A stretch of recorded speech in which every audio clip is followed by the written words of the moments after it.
Hello, welcome everybody to New Theory Podcast. We have a great guest for you today and a wonderful guest host back again, New Theory Podcast. But first, let me introduce our guest, Ted Clark.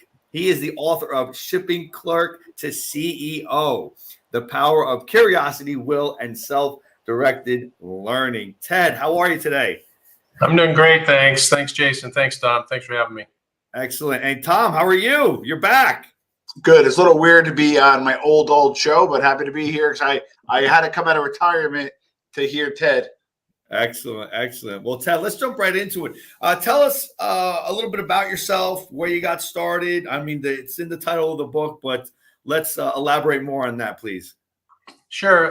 So I live out here in Southern California and sort of grew up out here, and went to high school. And when I got done with high school, I wasn't ready to go to college. Didn't really want to go to college. In those days, I was a big skier, and I wanted to buy a new pair of skis and boots, and ended up getting a job as a shipping clerk in a factory over in Glendale. That was part of a pretty small public company called PRC, which at the time was the smallest cap company on the New York Stock Exchange. So I started there as a shipping clerk, and 22 years later, I was the CEO of PRC. And the book is just sort of that story about how for me in any event, how important mentors are to learning and advancing when you don't have the kind of college credentials and that kind of stuff. What were your stages going from shipping clerk to where, gradually moving up? Yeah, so I started as a shipping clerk, and I was very interested in the business, and the part of it's sort of the curiosity thing. I started to help some of the other departments, right? So I'm driving the forklift around, and somebody wants to know where an order is, I would just go find the order, right? So I sort of took a lot of initiative without actually asking anybody permission to do it, and so I got some notice there, and went from being a shipping clerk to moving into customer service, and from customer service kind of back out into production planning, and from there back into customer service, and started to work kind of as a product line manager. Ended up as a sales manager to becoming a general manager in one of the divisions, and then from there I was promoted to run one of the company's larger divisions. And all along having really good mentors helping me sort of understand the business. Spent a lot of time asking questions, and in those days people used to kind of hang out in bars and write stuff down on the back of paper napkins, and all the different acquisitions we'd want to do and that kind of stuff. And I really paid attention, and and then I earned that sort of trust with all the things that I was doing, right? I tried to make the jobs easier for the people that I work for, and therefore they spent a lot of time helping me to develop. And what part do you think did you have the most growth? I think I know what your answer is, but in what division of that company do you feel you had the most growth? Yeah, I think it was the first one, right? Where it was small kind of manufacturing division, and and I had a great mentor, which was the biggest thing, right? So I had somebody who sort of identified me as somebody who had some potential, and spent a lot of time with me. And I of course you have to go out and put points on the board and get things done, and which I did, and that really catapulted me to where the corporate guys sort of heard who I was and what I was doing, and took the risk to give me another job and another job after that. I thought you would have said the sales manager position. I was saying the same thing. Yeah. Well, okay. Yeah. Well, I do talk a lot about this in the book, right? I moved pretty well ahead, but I got stumped on the sales thing, right? So the first go around in sales, I was a big failure. really didn't have the training, and they sent me out to do cold calling, and like, sort of a month and a half later, I went back and said, look, I really don't want to do this, right? And a couple of years later, or maybe a year later, this mentor said, look, I'm going to send you to sales training. And I went to Xerox sales training, where they teach you need satisfaction selling, which I'm sure you guys are familiar with. Right. And it just opened a big light for me, right? I mean, it was like, this is all about listening and understanding, and then applying solutions to what you've heard, rather than trying to sell a specific product or a specific, a type of thing. And I became very, very good at that. And so I guess to your point, that's where I got a lot of stripes for, from, the ability to go out and sell, and using that technique, which fit well with my sort of my personality, and how I like to how I like to work with people. Very interesting. Very interesting. So now the book, the whole premise of the book brings you from when you started out as the clerk, gives you a little bit of background about your history, and then drives you through your whole career from the time you became the CEO of the company. Is that correct? Yeah. Through the time I became CEO, and for the 5 years that I was CEO, right? So it really kind of takes me to the end of what I'd call my sort of apprenticeship, right? Where I started to learn how to run a business and lead a business, develop a vision and strategy, and build a team, build a great team, and execute on our plans. And the business was really successful. Ended up getting sold to a British company, and then from there to a Dutch company. And I'd been the CEO for through that period. It sort of at that point, it was a subsidiary of these guys. Right. But at the end, when it was all said and done, the way I look at it is, I was sort of trained. I was sort of trained now to go out and do something, even bigger and better. And I ended up, and this is the other book on the wall. I ended up getting some private equity backing, and built a company from a thesis to about a $700 million company that we sold in 2017 to H.B. Fuller Corporation for $1.6 billion. Right. So, the work at PRC and all that, it's a little bit about sort of the lessons of, what you need to do to position yourself to be CEO. But it's also, sort of a, the start of something, right? So this whole idea of continuing to learn, and, becoming, so I was a CEO, and I effectively sort of gave up that job, and sort of started as an entrepreneur to build up a completely different company, right? But using all the skills and, the market knowledge and everything else that I'd learned at PRC.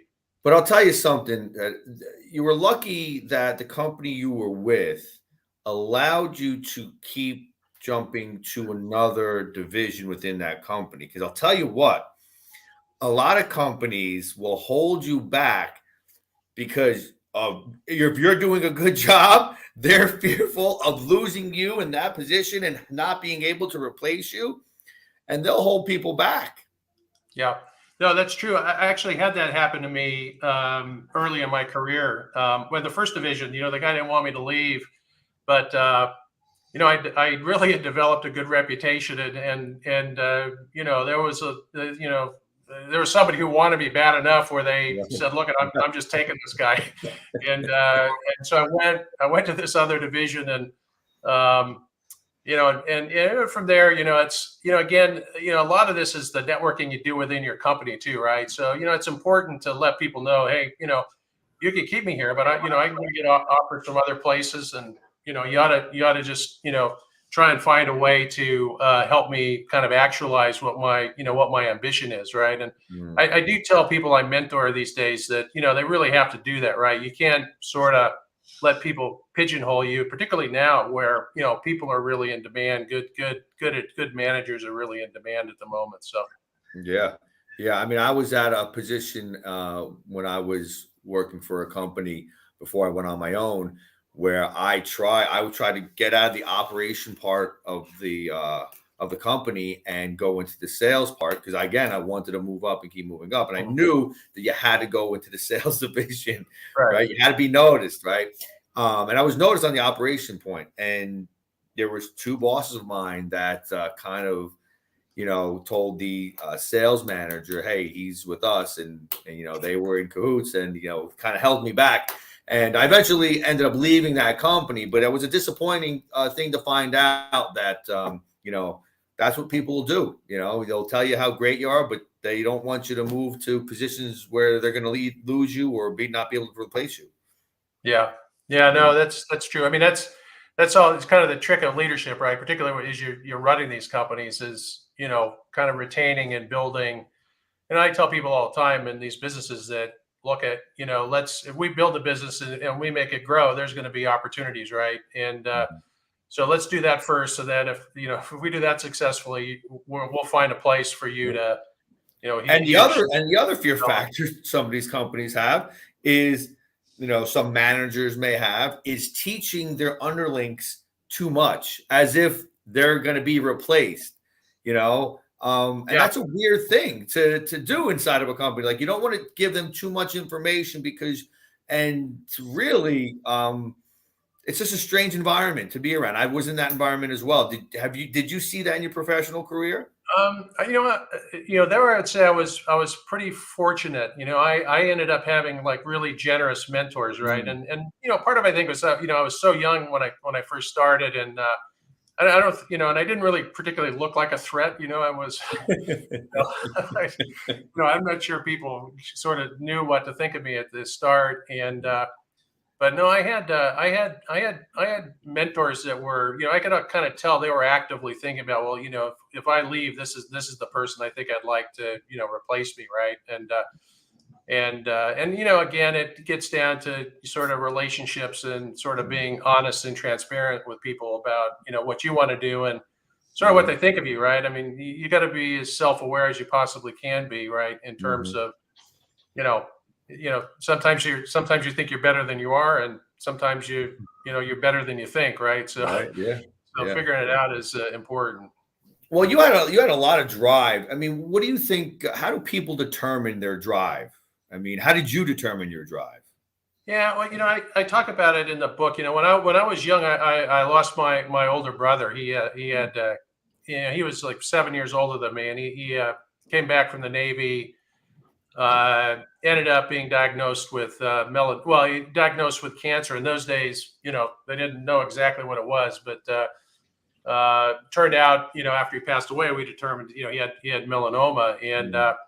it was just one of those things where, it's like, geez, I've got sort of one life to live. I'm going to figure out, how I can do something really interesting. I started that sort of by kind of non-value added kind of interesting things like, Mm. skiing and, just sort of doing things, but it all kind of manifested itself, once I went on the, on the shop floor. I became extremely interested in the business, right? So it was almost like, wow, I think this is what I'm kind of meant to do.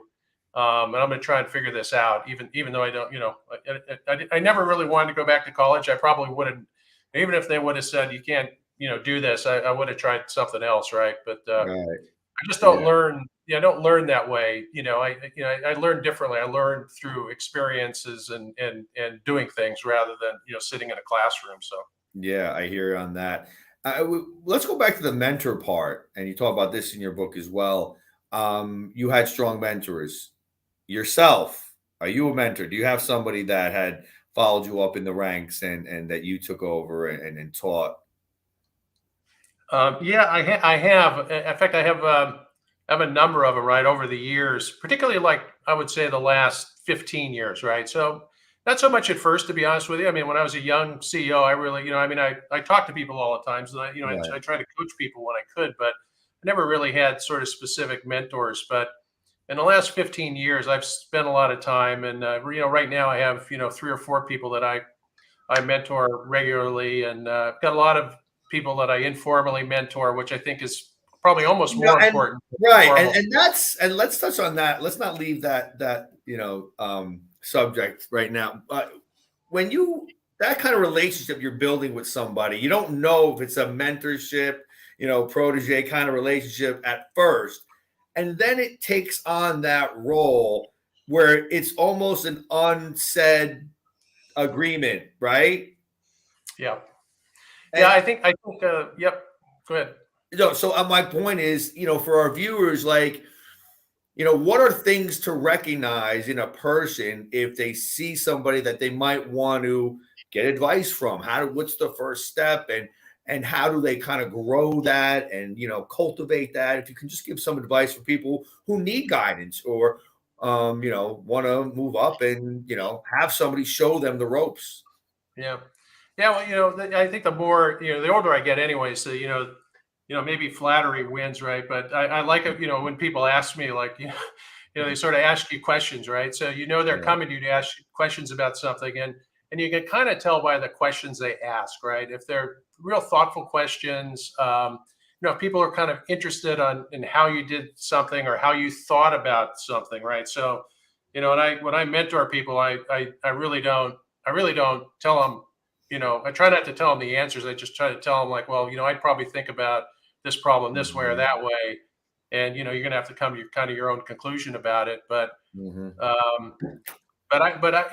informal mentoring, as I said, I think it's probably more powerful than the formal stuff, right? So I see it with the people. They'll find reasons to come see you or talk to you, and a lot of them will do it kind of organically rather than the kind of corporate way where you have a scheduled Zoom meeting every 2 months or whatever.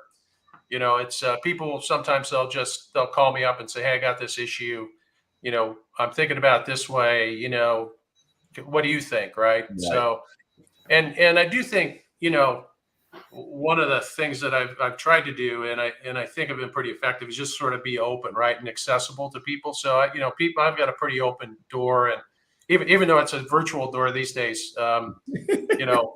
people can call me whenever they want to. I was just on a phone, a couple calls today that were just sort of organic, people calling up and talking about their career and where they're at, and what are they on the right path, or should they think about doing something else, and that kind of stuff. And at some point, yourself as the mentor, you kind of have to pick and choose who you're gonna, because it can get overwhelming. You're one person, right? You can't be all day, right? So you kind of have to pick wisely of those who are really attentive and are really asking questions, because I got a question for you, Ted. So when I saw you get pitched, I got really excited. Like I said, I wanted to come on, kind of hang out a little bit, because there were some parallels where I started as a shipping clerk. I kind of accelerated through sales, through marketing, through research, and then eventually went to entrepreneurship, which I'm happy I'm out of corporate and didn't move back. But your playbook is similar, like work hard,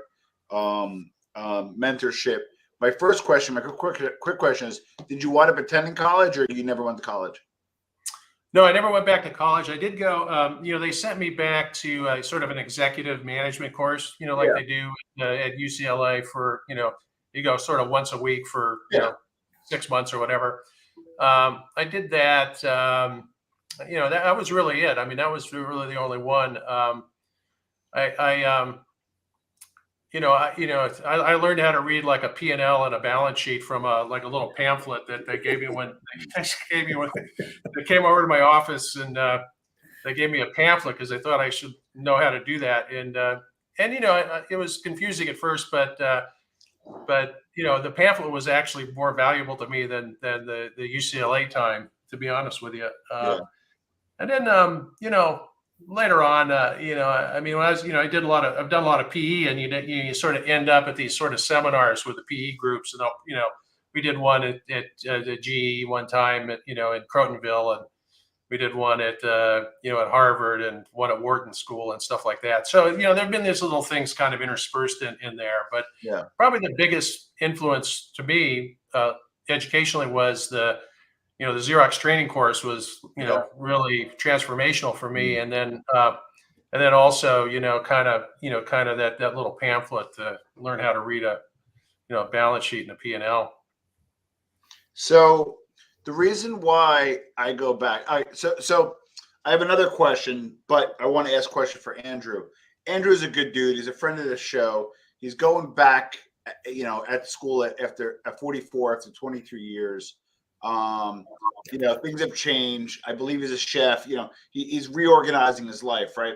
And I haven't read the book, and Jason and I will get copies, but I'm assuming when you worked, you kind of had. I doubt it was linear, like straight line, but you worked and you built and you grew. What do you say to Andrews and the other people watching that kind of had ups, downs, personal, professional? That playbook's a little different. If you have maybe a substance abuse or you get divorced, it's hard to get a mentor.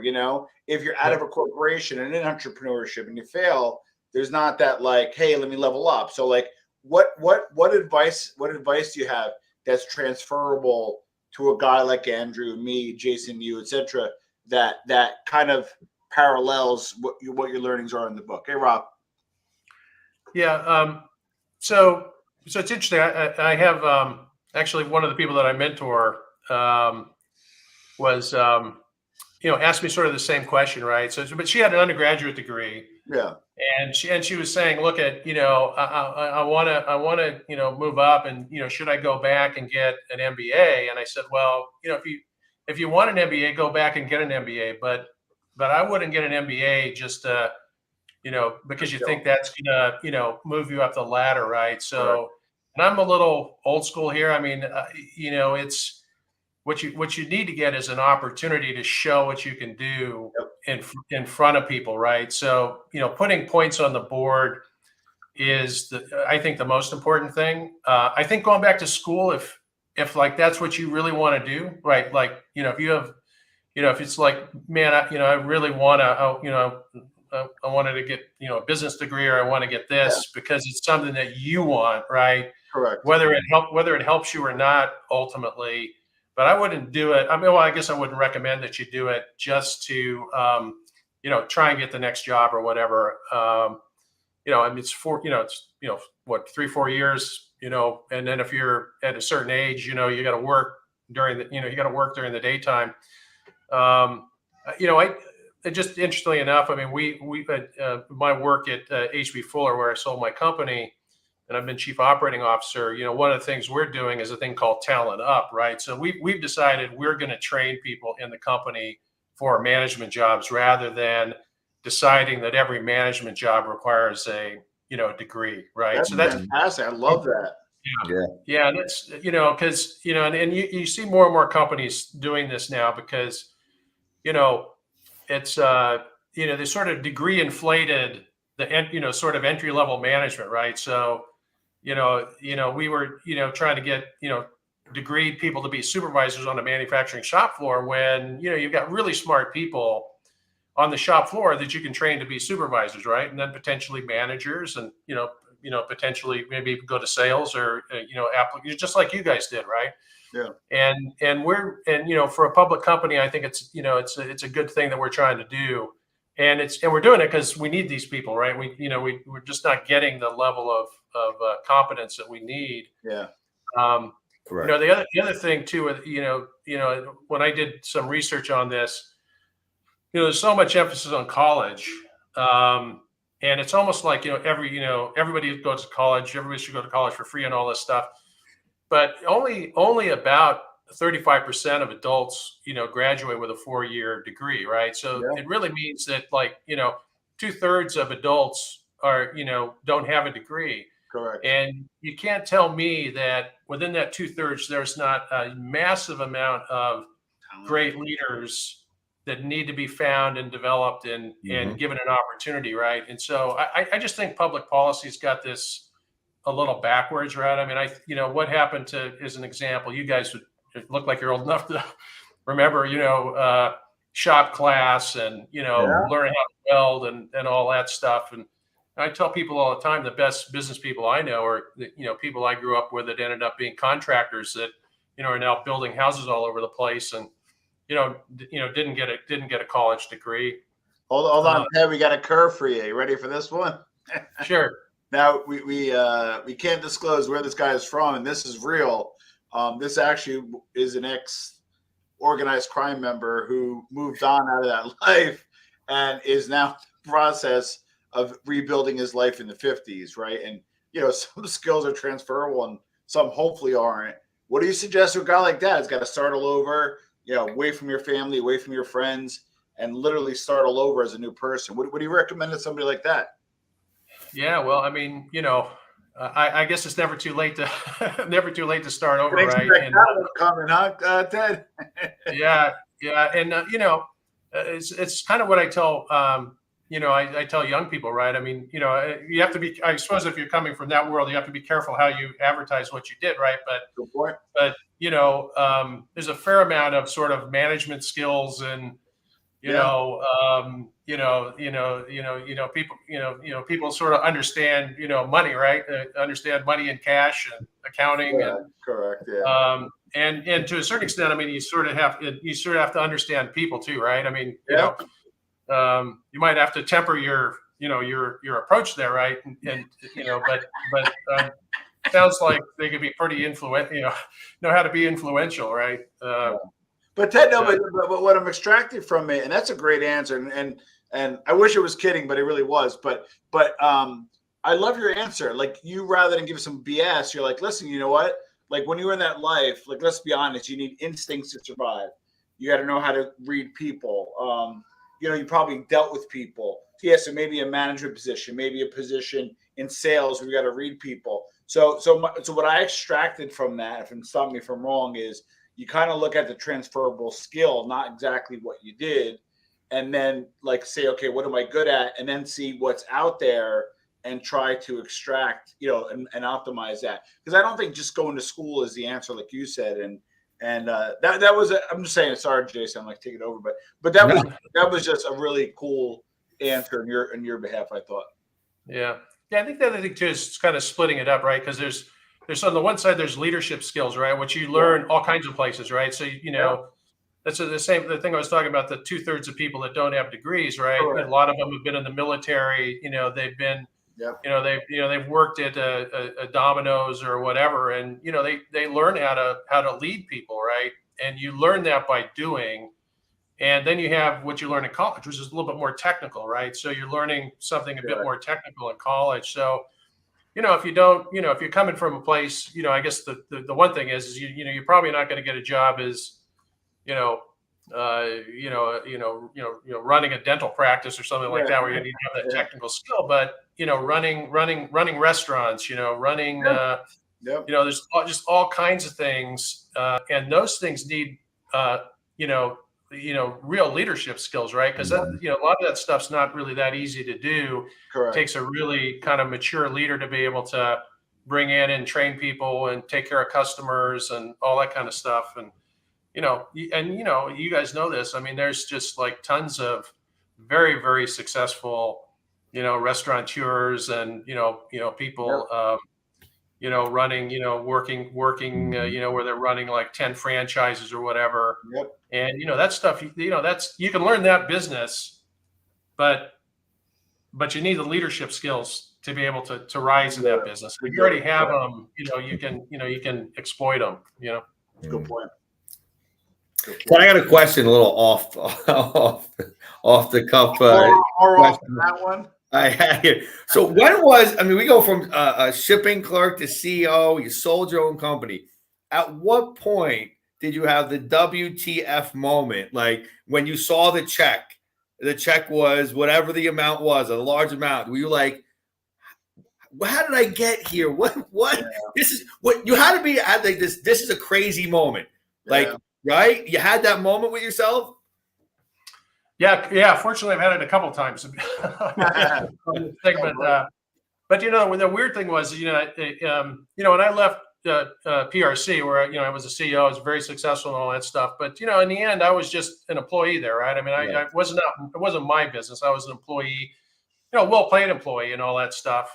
And then when I went, I decided to go and see if I could find private equity backers to back me in building a company that ultimately was called Royal Adhesives and Sealants. So the same industry, but a different strategy. I did a kind of a strategic roll up of adhesives and sealants companies. We did over 14 years. We acquired 19 companies and put that into integrated into a single, operating business that was, it was one of the 10 largest adhesives and sealants companies in the world when we were done with it. And I sold it 3 times, right? So I had 3 different private equity backers. So, the first time it was like pretty good change, pretty good life-changing money. And the second time we sold it, it was like, real life-changing money. And then the third time it was like, wow, wow, what a roll. That's great. exactly. That's Yeah. great.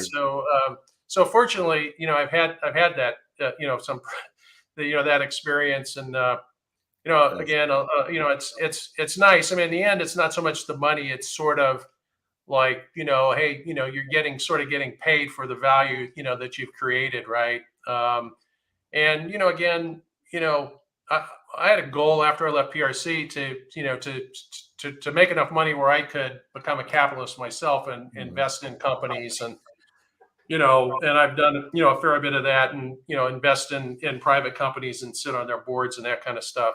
So yeah, I mean, I would say yes. Well, I do. So we got another friend of the show, Ali. Ali's like Jason, myself. So just give you a quick background. Jason does private lending for small businesses, small to medium size, from 4 million to 50 million. I'm a digital marketer.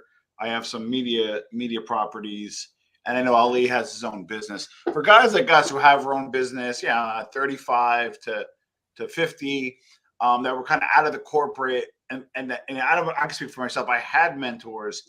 I kind of broke off, but there's times I still need a mentorship, right? How do you suggest you find a mentor when you're in that age bracket, but you're an entrepreneur? You're supposed to be the guy who knows everything. You're supposed to be the number one and figure things out. But how do you go about finding mentors when you don't have one at this age? Yeah, I mean, that's a great question. I mean, I think you can, again, you can be mentored. I mean, I still, I'm working in a public company the last 4 years. And so I've used the board to help mentor me on sort of how a public company board works. Right. So, that was something I didn't know before and was interested in, and they've been generous enough to help me with that.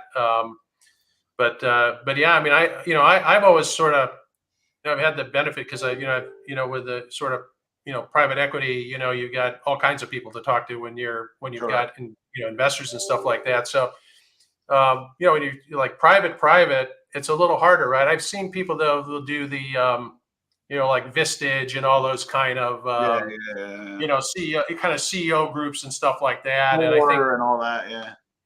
And I've talked to people that have thought that's been relatively effective. It's a little bit, it's sort of clubby, right? You got to get in the club and all that. But the one thing about mentoring, and I tell people all the time, is like, you got to go out and find mentors, right? Even when you're working in a company, you shouldn't just sort of wait for the mentor. You need to kind of go out and really, as that we talked about earlier, this informal, right? Just start asking a few questions and see who's going to warm up to you and answer them. And that person doesn't, go find somebody who will, right? So, well, I also learned when I was in corporate, the 2 mentors I had happened to be my bosses that kind of stayed on, that it's kind of stayed my mentors for a while. So I think some of the biggest mistakes that I made that I now learned is, number one is your boss is not always going to be your mentor. You might get lucky, but your boss is not always going to be your mentor. So don't always assume that. Number two is have more than one mentor. Like, you have a mentor as a money guy, and you may have a growth guy and a spiritual. So like the other part I learned in my journey is to try to have multiple mentors, as well. What about for guys like Jason and I that, although we don't have a lot of time, he's got another one on the way. I have another one on the way. We're busy, but when should we start mentoring to kind of get back?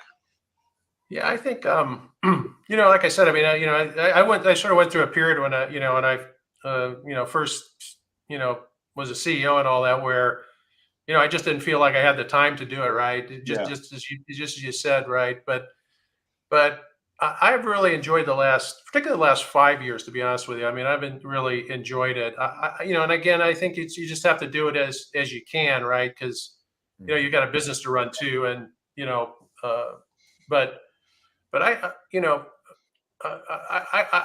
think sort of giving back is it's I think the earlier you started the better, right? Because you get a lot more out of it. I get a lot more out of it than I thought I was going to, right? I mean, I really it's made me a better operator. It made me a better manager.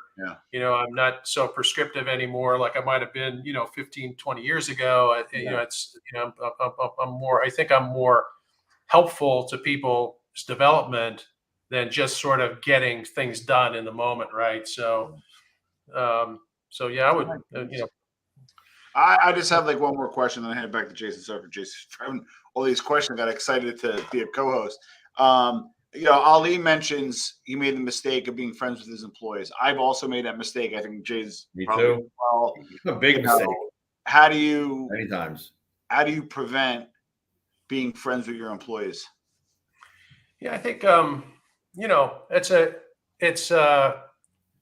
it's an interesting one. I mean, I think you have to sort of have like what do they call it, boundaries, I guess is what you talk about, right? So I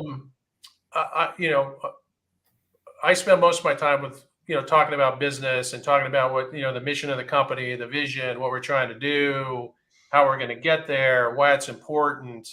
And then I'm hoping people will respond to that, but I don't spend a lot of time sort of trying to socialize with people or trying to I like to know about their families, right? And I like to I like to know about their kids and how they're doing, but it's not I don't necessarily want to sort of go meet with their family and all that kind of stuff all the time, right? Because your point, you just can't do it with so many people. Yeah. And it is important because I mean there are times when you have to let people go. You have to make you have to make difficult decisions about what you're doing. And you have to like, I mean, in this environment right now, we're pushing people to raise prices and all that stuff because of inflation, and you have a lot of people that don't want to do it. They're younger, they've never faced this problem before, and you have to if you're the CEO, or you have to do what you have to do, and to ensure that you're protecting the company and doing the right things. And sometimes that doesn't really associate itself with like being close friends with people. The other thing too is people are going to think you're picking favorites, so you got to kind of have the boundaries set up in a way that people know that you're behaving the same way with everybody, and not friends with one and not the other. And particularly now with diversity and inclusion, right? You just need to like make sure everybody feels like they're on the same wavelength with you, right? So I think being friendly is different than being friends, right? So being friendly, being open, Big difference. Yeah. So. That's true. And the reason why I bring it up is Jason and I are both, Italian Americans from New Jersey. It's part of the culture to, when COVID started, C-19, I don't want to say too much because then we'll really get knocked off the air or get a warning place on it. But the C-19 effort was the antithesis of like the Italian culture. Be away from everybody. Don't engage. Right. Don't spend time. Don't go to somebody's house. So I think guys like Jason and I that may be inbred, if that's a word, or indoctrinated to be culturally open with your employees. Hey, come for a drink. Hey, come for dinner. Let me take you to dinner. But I think what the pandemic showed us that you're right. You can be friendly without being friends. And I can speak for Jason because I'm friendly with him. We're both like maybe colleagues or employees. There's some ways we do back off. And, I don't even have an office anymore. We decentralized our office back in 2017. We don't have the ping pong table, the flat screen TVs, right. But I do have a question again, in terms of that though. How do you have a culture of high performance in your company, but, you don't need the ping pong table and the screen, the happy hours and the flat screen TVs. Those are just tools, right? So how do you maintain a high performance culture in this decentralized environment? Yeah. Well, I think again the key is think the key with culture is not so much about it's about how you expect, what are the values of your company, or like, what are you, how do you expect people to behave, right? So, you want people to be ethical, you want people to be open, you want people to, not be afraid of their managers and all this kind of stuff. So you kind of sort of have to sort of set that up, right? And I think to me, I've never been a big, we have, I mean, don't get me wrong. I mean, we have cocktail hours and all that kind of stuff, and all that, right? But the reality is that, drinks. yeah, I mean, people don't go to the mat for you because you take them out for lunch or dinner or cocktails, right? True. People go to the mat for you because you're consistent, because you're not political, you're true to your word, you're sort of willing to lead from the front, right? I mean, and you guys came up the same way I did, right? So they know that, when they come back and they say, man, I had this problem with a customer, they know that I can empathize with it, right? I can understand it, but also they know they're going to get some advice on how to go back to the customer and try and get something done. So I think that's the winning culture, right? Which is like, okay, we want to win the right way. We're not going to, we're going to compete. We're going to compete hard. We're going to collaborate, but we're going to win, right? I mean, it's there's points on the board, and having a vision with a clear objective, and in our company, I mean, and you sort of, in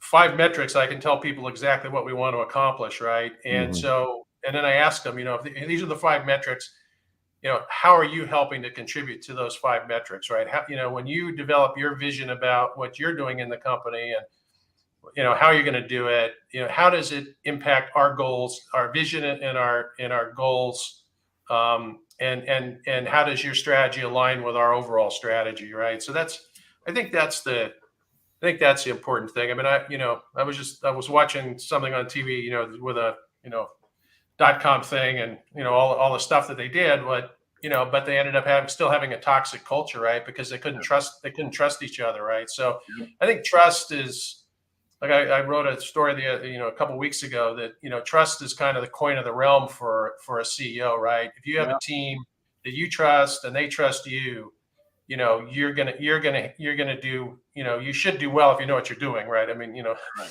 and the market, so doesn't completely change on you or whatever. So Nice. Well, listen, thank you. This was great. I had a great time, Tom. Huh? Awesome. So, Ted, listen, before we go here, before we wrap it up, why don't we promote yourself? How about that? Tell us what you're doing now. We know the book's out, so let's again mention the book and let everybody know what you're doing now and how they could get the book and where they could find you on Facebook. I don't know. How would you do that? Sure. For Well, great. Thanks. Yeah. So, I just, well, you may not even know this, but I just stepped down as Chief Operating Officer of H.B. Fuller about a month ago. And I've been sort of full-time now promoting the first book, Shipping Clerk to CEO, which you can get on Amazon.com. And then the Buy and Build CEO is coming out in September. And that book is the sort of the story around using private equity capital to build a global business. So nice. Yeah, so that's what I'm doing, and I've got a family business with my son, which he's not happy that I've stepped down, because I'll show up at his office more often now. So I've got to be careful to sort of let him run that, and I guess I'll go out and try to sell some books. Yeah, so that's great. So we'll put a link to the book on this video, and we'll get that out to everybody. So Ted, listen, thanks for doing this interview. Everybody had a great time. We have wonderful comments in the comment section over here about this interview. So listen, pleasure meeting you. Maybe we'll do it again on the next run around with the next book, right? And sounds good. All right. Well, listen, Ted, thanks for coming. Tom, thanks for joining us. Good to see you, Tom. Happy to be on my old podcast. Thanks, everybody. Take care, everyone.